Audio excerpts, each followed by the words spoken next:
Olá, seja muito bem-vindo ao Papo Leve dessa semana. E em comemoração ao Dia Nacional de Combate ao Fumo, comemorado no Brasil dia 29 de agosto, hoje nós vamos falar sobre cigarro eletrônico. Bem, se você tem menos de 30 anos, com certeza você já viu um cigarro eletrônico e sabe como funciona. Talvez você que tem um pouco mais de 30 nunca tenha visto um ou não saiba como funciona. O objetivo desse vídeo aqui não é explicar como funciona um cigarro eletrônico, mas é considerar aqui junto com você o que causa no organismo humano e no nosso sistema nervoso central, certo? Então, se você tem um pouco de curiosidade de saber como é que ele funciona, existem vídeos na internet que explicam direitinho. Mas assim, por que que eu pensei em falar sobre isso aqui?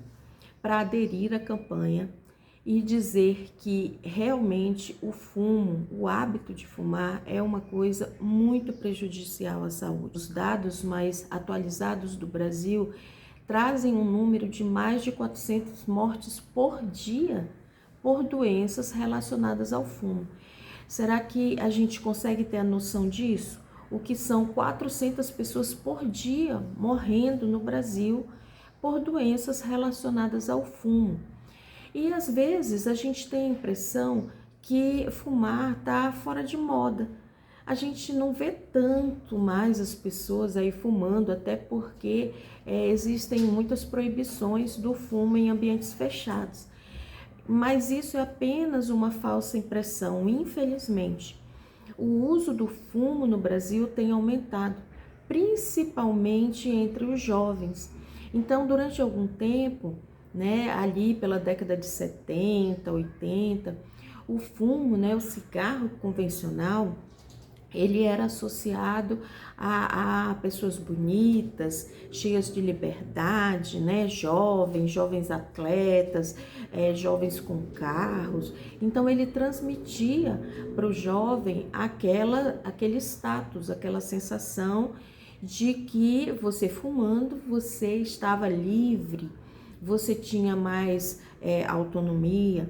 Mas depois de todos os danos causados pelo fumo, pelo cigarro, essas campanhas publicitárias elas foram proibidas. Então, a gente ficou com a falsa impressão de que o fumo ele diminuiu. Mas na verdade, o fumo continua aí destruindo as pessoas. A OMS, ela considera o hábito de fumar, como uma doença crônica pediátrica. Olha que interessante. Sabe por quê? Porque a maioria das pessoas começa a fumar por volta ali dos 12 anos, entre os 12 e os 17 anos. E a nicotina, ela é a principal substância envolvida ali nesse barato transmitido pelo fumo, pelo hábito de fumar. O que a nicotina ela causa? A nicotina ela se assemelha muito a um outro neurotransmissor chamado acetilcolina, que tem a ver com aprendizado, atenção, memória. E a nicotina ela dá aquela sensação de maior atenção, de ficar mais ligado.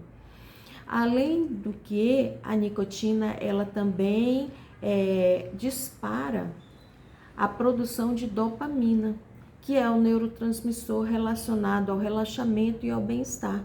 Então não é à toa que as pessoas fumam. As pessoas fumam porque ela realmente traz esse barato, essa noia que as pessoas muitas vezes estão precisando ou acham que estão precisando. Mas é interessante a gente saber que a nicotina, ela é tão tóxica, ela é tão potente que ela é usada em pesticidas. As pesquisas mostram, os estudos aqui que eu andei olhando, muito interessantes, que uma única gota de nicotina pura pingada na língua, ela leva à morte. Então a gente não faz ideia da potência da nicotina. Ela é realmente destruidora. A nicotina, a partir do momento que ela é inalada, ela é absorvida pelos pulmões em cerca de 8 segundos. Então, enquanto você conta do número 1 até o número 8, ela já chegou no cérebro. Então, é uma substância muito tóxica e que causa danos muito sérios ao cérebro, né, e a todo o organismo. Então, o fumo, ele traz consequências fisiológicas imediatas. Ele altera o batimento cardíaco, ele altera a pressão, altera a respiração e ele afeta diretamente o sistema nervoso central. Bem, como as campanhas publicitárias do cigarro, elas foram proibidas e o público-alvo da indústria do tabaco são os jovens, né? Ali os adolescentes por volta dos 12 anos, o que a indústria sacou? Que ela precisava fazer alguma coisa para recuperar esse público.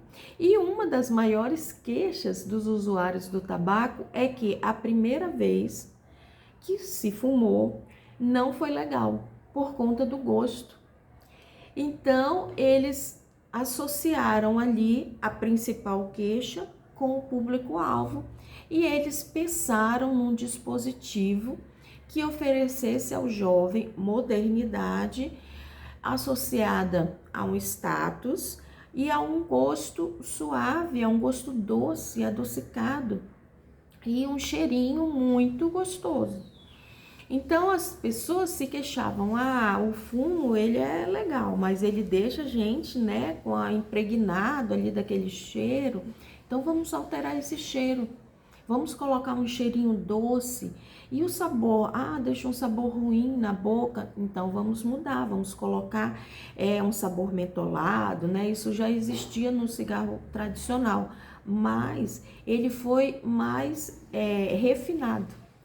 E elaboraram, então, esses dispositivos eletrônicos, onde existe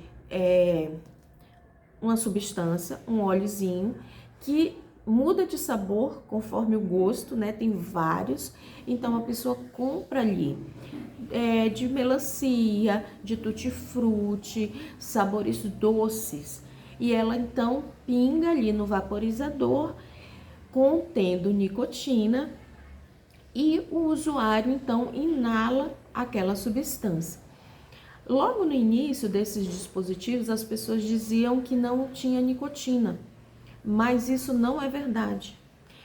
Estudos aqui, um estudo que eu peguei aqui do Hospital das Clínicas em São Paulo, ele diz que uma pessoa que consome um vape, ela tem a mesma quantidade de nicotina no sangue que uma pessoa que fumou 20 cigarros. Então, os dispositivos eletrônicos, eles contêm sim nicotina e contêm em doses maiores do que o cigarro convencional. Fora os outros danos, né? Pela questão realmente ali da inalação daquele vapor quente.